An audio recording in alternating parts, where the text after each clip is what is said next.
Assalamualaikum warahmatullahi wabarakatuh, sahabat-sahabat semua. Selamat sore, selamat pagi, selamat siang atau selamat malam, tergantung mungkin sahabat-sahabat nontonnya kapan.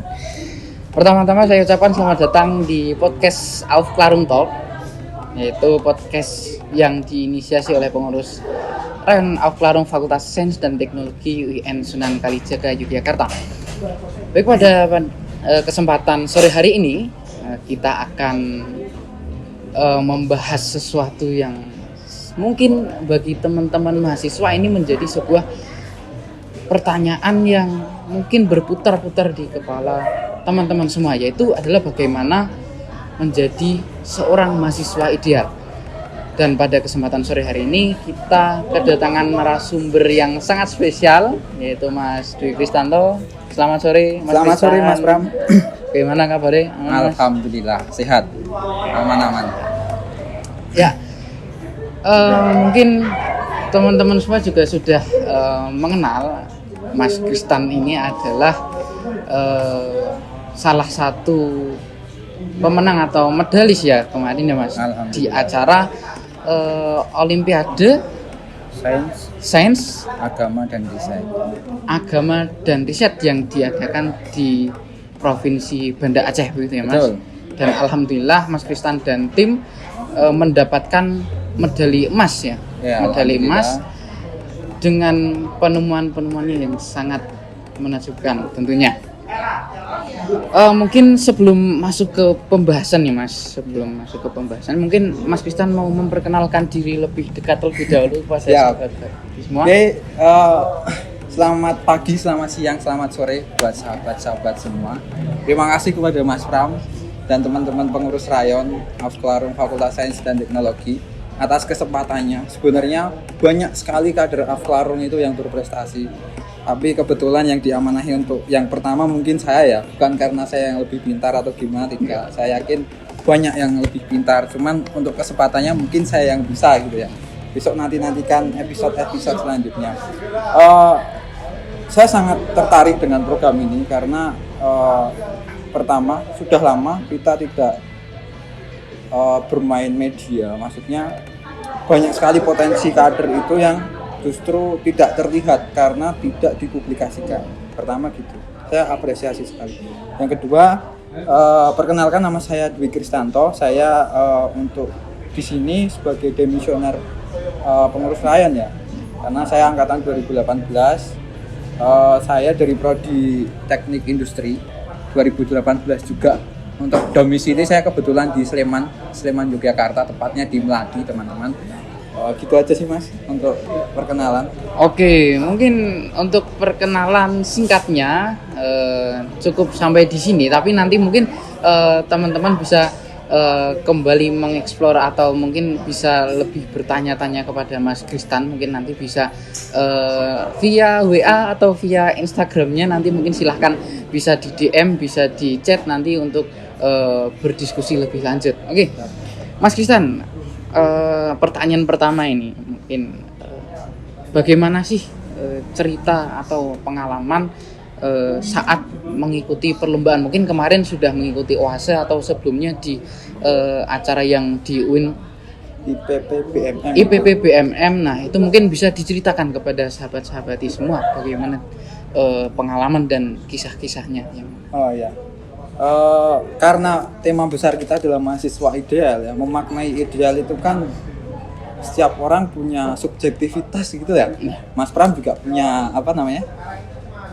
pengertian sendiri terkait dengan ideal gitu. Tapi berbicara ideal soal mahasiswa berbeda dengan konteks sains misalnya. Kalau di biologi, karena asran dari biologi ya, rumus tubuh ideal kan ada kan? Iya. Berat tinggi badan kurangi 110 ketemu. Ya. Betul. Berat badan ideal kan seperti itu. Cuman dalam segi penilaian orang dikatakan ideal itu gimana? Itu punya perspektifnya masing-masing. Cuman saya berprinsip bahwasanya ketika bicara tentang perlombaan berarti itu salah satu upaya saya untuk membentuk ideal tersebut. Kenapa? Karena dalam perlombaan itu tadi banyak sekali hal-hal yang bisa kita kembangkan. Pertama, terkait dengan komunikasi. Yang kedua terkait dengan jiwa kompetitif kita. Yang ketiga terkait dengan kerjasama. Dan yang lebih dasar lagi adalah dari jiwa kritis kita. Nah itu semua didapatkan dari mana, kan pertanyaan gitu ya, dari mana gitu kan. Nah kebetulan saya selain dari perlombaan juga banyak sekali organisasi, salah satunya adalah di PMI ini. Kenapa? Karena bisa jadi ketika saya lomba, saya berhasil melakukan riset dan menemukan sesuatu, saya nggak bisa bicarakan, ya orang tahu dari mana gitu kan. Nah komunikasi di sini juga saya peroleh dari organisasi lagi-lagi. Terus yang kedua terkait dengan teman ya, teman atau kita bisa sebut sebagai relasi ya. Kan gitu ya. Nah kalau saya cuma murung terus nggak ada relasi, saya melakukan apa-apa sendiri, nggak mungkin saya bisa mengikuti perlombaan, apalagi sampai bisa memenangkan. Mungkin saja, cuman kurang maksimal saya rasa. Nah pengalaman itu saya jadikan sebagai motivasi dan pembelajaran bahwasanya di perlombaan pun kita butuh yang namanya support system yang lebih, yaitu tadi kemampuan tadi. Nah, pengalaman saya terkait di lomba ini kan saya sudah mulai dari semester 3 sebenarnya. Saya banyak sekali lomba yang saya ikuti. Cuman ya itu, kalau misalnya kepo terkait lomba harus paham dulu terkait dasar. Nah itu semua bisa teman-teman dapatkan di organisasi sebenarnya. Ya, oke. Mas Kritan, aku tadi sedikit mengutip bahwa salah satu alasan untuk mengikuti perlombaan itu organisasi adalah untuk mengembangkan potensi yang kita miliki. Nah, sedangkan mungkin mahasiswa sekarang ini masih banyak yang cenderung kebingungan tentang apa sih potensi yang aku miliki, terus kira-kira ini akan aku salurin kemana kayak. Oh gitu, yaitu memang fase remaja ya, kita kan remaja ya, remaja yang sebentar lagi jadi dewasa, itu fase-fasenya kita liar, maksudnya kita fase-fase untuk menemukan jati diri gitu kan. Nah itu bisa diperoleh di mana? Kalau saya sih sukanya main-main ya, maksudnya nggak suka yang dalam nggak terlalu tempat. Serius. Maksudnya banyak mencoba gitu, tantangan baru di sana, trial dan error. Ya betul kayak gitu. Cuman balik lagi untuk menganalisis diri ini pentingnya. Orang-orang yang dia terlalu serius sama dirinya sendiri, dia kadang nggak bisa mengembangkan dirinya, bukan karena bukan dia nggak tahu kelebihannya, cuman dia nggak menyadari kekurangannya. Nah ini yang satu hal penting yang saya dapatkan dari organisasi. Ketika kita bersinggungan dengan orang lain, kita adu gagasan dengan orang lain. Misalnya saya sama Mas Pram di sini, saya mengatakan gagasan A, Mas Pram mengatakan gagasan B. Gagasan kita bisa saja berseberangan, cuman yang jadi poin lebih adalah saya dapat ilmu baru dari Mas Pram. Mas Pram juga sama dapat ilmu baru dari saya. Saya jadi tahu apa itu saling menghargai, apa itu integritas. Saya itu dari situ. Saya rasa itu pentingnya. Nah, mengenai analisis diri ini penting sekali, dan itu bisa teman-teman dapatkan di PMI, saya jamin. Apalagi dia anak warung ya, itu nanti belajar di situ ya. Nah selanjutnya nih Mas, pertanyaan mengenai peran kita sebagai seorang mahasiswa. Ya mahasiswa kan tentunya kita dituntut memiliki sebuah peranan yang lebih. Mungkin nanti kalau kita berbicara di ranah implementatifnya ya nanti mungkin di masyarakat sekitar, di lingkungan sosial kita. Nah, kalau dari Mas Kristan sendiri kira-kira orientasi seperti apa sih yang Mas Kristan miliki sebagai seorang mahasiswa? Oke. Kalau peran ya, bicara tentang peran, yang jelas saya punya sebuah gagasan ataupun prinsip yang saya pegang teguh.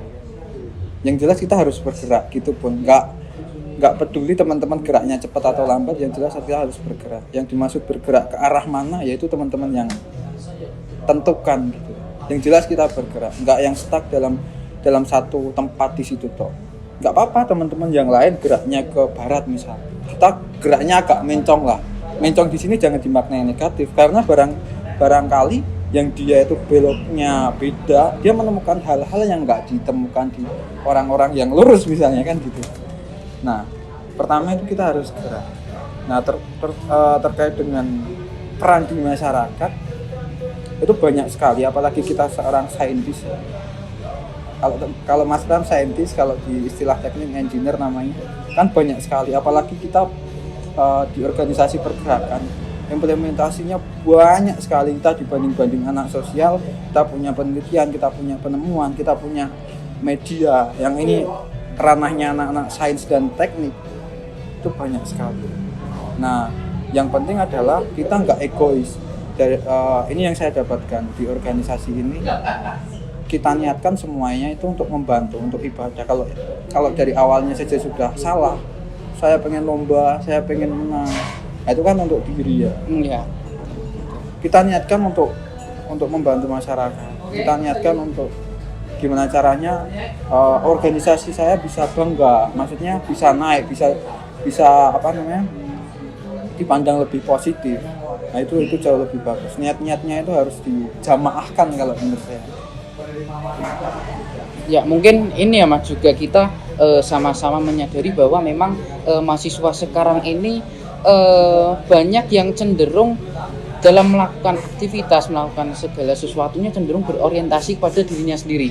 Sedangkan ya kembali tadi kepada seorang mahasiswa yang memang diharapkan berperan, mempunyai peranan lebih di lingkungannya, tentunya ya kita harus mengedepankan yang dinamakan maslahat ya Mas. Betul. Seperti itu. Yang mungkin yang tadi juga sudah disoroti oleh Mas Kritan juga.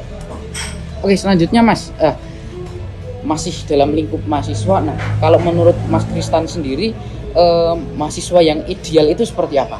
Perspektif Mas Kristan. Oke, ideal ya. Teman-teman nanti di sini forum, di sini podcast, nggak melulu terkait apa yang saya katakan, apa yang Mas Pram katakan itu harus diikuti semua, tidak. Karena masing-masing dari kita sudah dewasa, kita punya jalan pemikiran masing-masing dan itu sah-sah saja menurut saya. Nah, mahasiswa ideal di sini saya jadi teringat sesuatu kalau ideal itu. Itu yang jadi prinsip saya sampai sekarang. Saya sudah semester akhir pun kata ideal ini masih saya pikirkan. Ideal, kata-kata yang nyerempet-nyerempet adalah idealis menurut saya. Dan itu yang masih saya pegang dari sekarang. Kata-kata ideal menurut saya dalam pikiran saya ini sesuatu yang dia punya orientasinya tidak hanya memikirkan diri, pertama diri. Diri ini siapa? Diri itu berarti individu. Satu.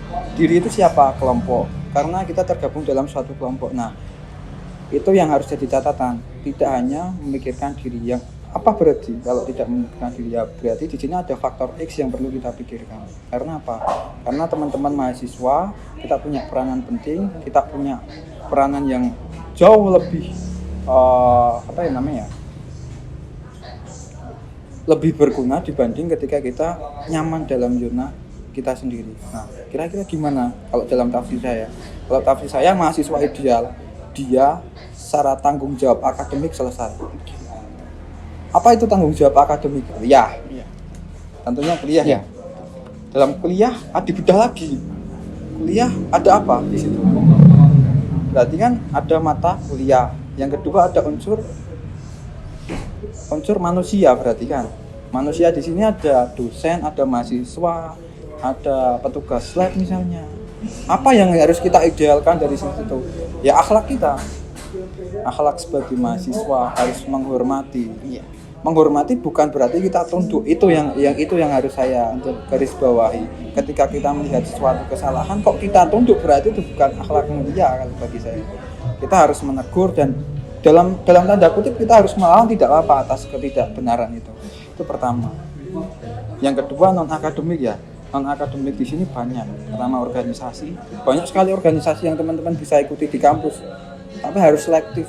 Selektif gimana? Yang dia berorientasi pada apa gitu. Organisasi banyak. Cuman tujuannya itu teman-teman yang harus tahu. Dan di sini organisasi yang saya ikuti lumayan banyak. Di awal dari awal maba saya sudah ikut, langsung tertarik ke PMIU ada waktu itu. Terus setelah itu saya ikut himpunan, yang ketiga saya ikut DIMA. Nah, itu kan sama, sebenarnya kita sama ya pada waktu itu. Nah seperti itu. Dan yang ketiga terkait dengan perlombaan dan ini kira yang penting sih. Karena apa? Kalau dari pembacaan saya, perlombaan di sini teman-teman mahasiswa itu masih maknai dalam diri yang tadi saya katakan. Lomba hanya sekedar lomba, pengen menang, pengen membanggakan diri. Itu yang harus kita kritisi.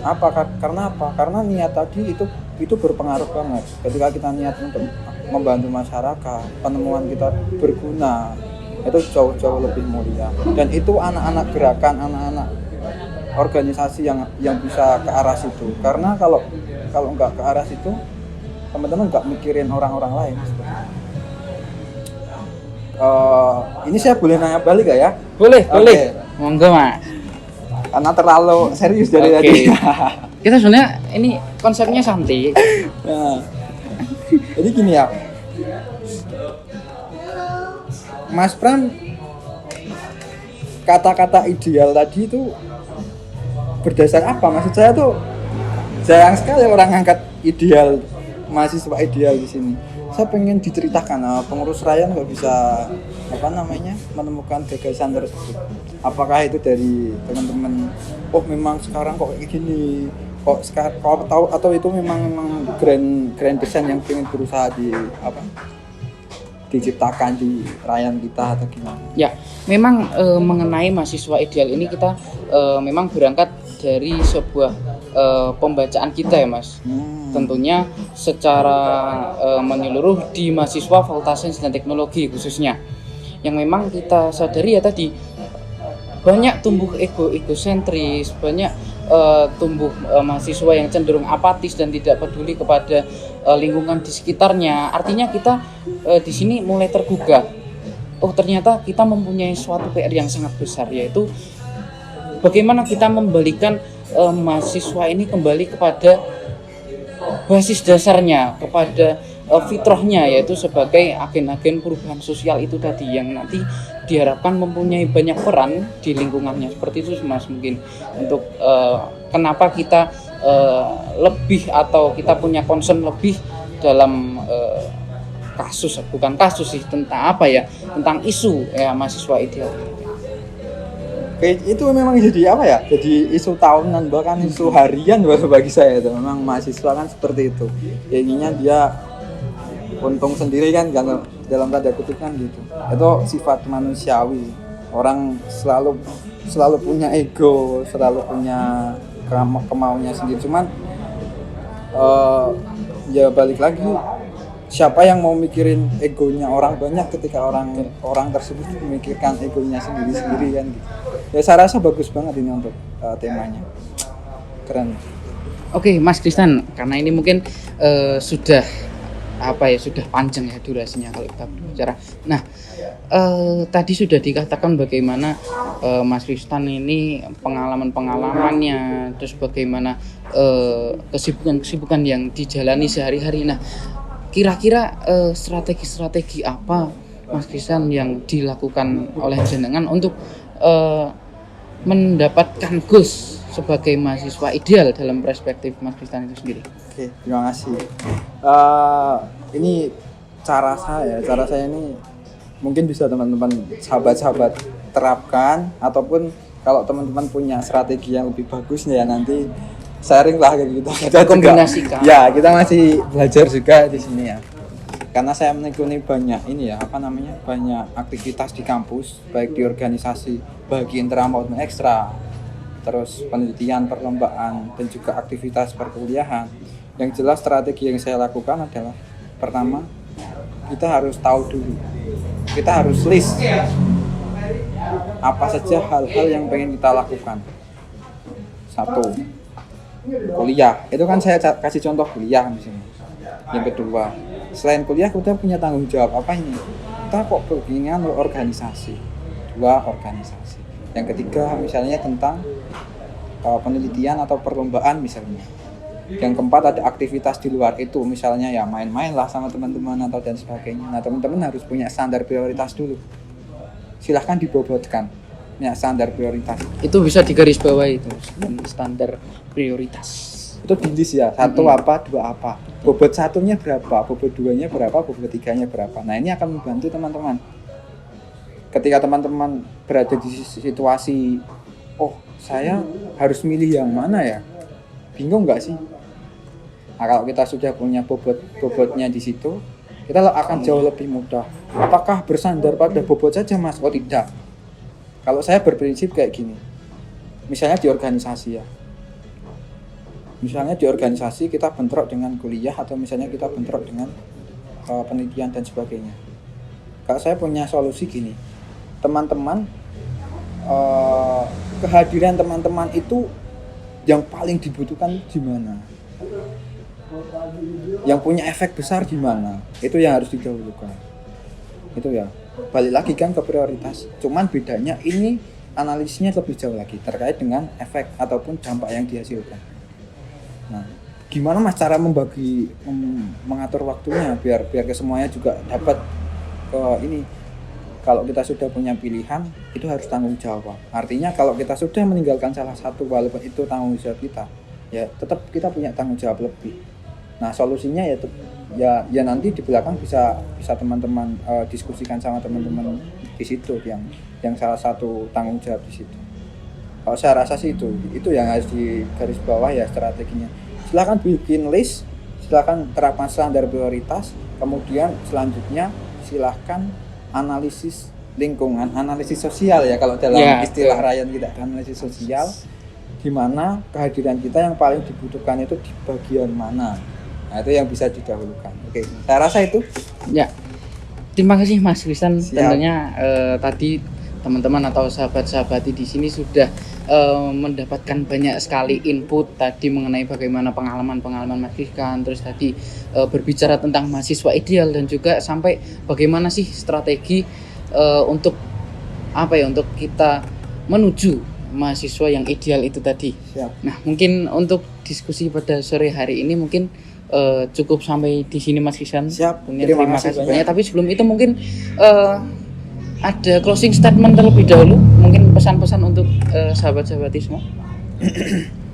Saya pesan untuk teman-teman sahabat-sahabati, terutama untuk yang pengen sekali mengembangkan dirinya, enggak hanya yang kuliah ini tentunya, karena kuliah lagi-lagi menjadi tanggung jawab, bukan menjadi masalah. Kalau kuliah dianggap sebagai masalah, sampai kapanpun teman-teman nggak bakal bisa berkembang. Itu pertama. Yang kedua adalah jangan ragu-ragu. Kenapa jangan ragu-ragu? Teman-teman harus keluar dari zona yang namanya teman-teman itu siswa. Sekarang sudah mahasiswa, beda ya. Kita punya peranan lebih, silahkan mencoba hal baru. Salah satu yang saya rekomendasikan adalah gabung ke organisasi. Ke organisasi apa? Itu teman-teman silahkan teliti sendiri. Dia yang berorientasi pada kebaikan, berorientasi pada manfaat yang besar untuk umat manusia, yaitu silahkan teman-teman pilih. Dan teman-teman tentunya punya banyak sekali pilihan dan itu bisa teman-teman diskusikan barangkali sama cutting ataupun teman-temannya kayak contoh Mas Pram dan sebagainya seperti itu. Oke, itu aja Mas. Baik, terima kasih Mas Kristan. Mungkin diskusi pada sore hari ini kita cukupkan. Terima kasih, saya Ahmad Makarim Parambita dan Mas Kristan mohon pamit dari hadapan sahabat-sahabati semua. Wassalamualaikum warahmatullahi wabarakatuh. Waalaikumsalam warahmatullahi wabarakatuh. Salam pergerakan.